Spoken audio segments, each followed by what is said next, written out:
नमस्कार मित्रांनो, तर मी आमच्या शेतामधील पाखरं हाणण्यासाठी आज आलेला आहे. मका लावलेला आहे आम्ही. मकावर खूप सारे पाखरं बसतात, ते हाणण्यासाठी आलेले आहे. तर ही बघा आमची मका.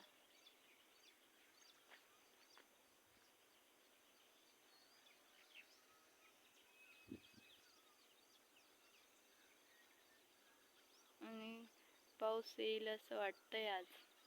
खूप सारं पावसाचं वातावरण. तर आपण बघूयात मका खरंच खातात का पाखरं.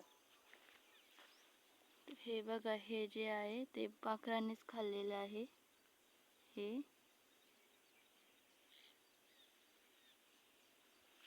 नुकसान करतात ते शेतकऱ्याचं. त्यानंतर हे बघा, हे सुद्धा पाखरांनीच खाल्लेलं आहे.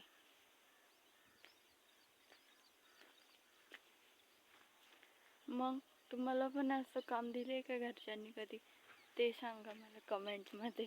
मला तर दिले लहान असल्यापासून.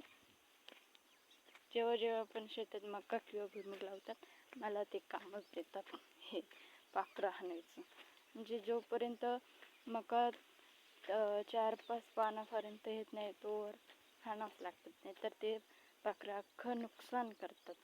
यानंतर आम्ही भुईमूग पण लावलेला आहे, इथं पेरलेला आहे. तर तो बघूयात आपण. तर हा बघा भुईमूग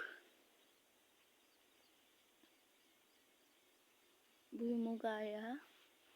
तो पण छान उतरलेला दिसतोय.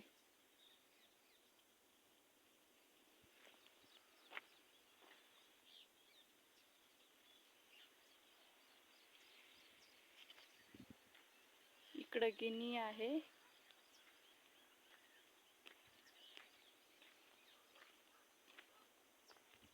आणि इकडं छानसं वातावरण आहे.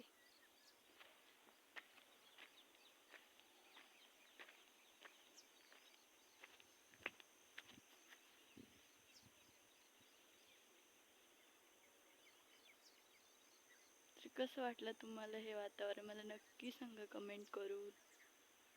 धन्यवाद.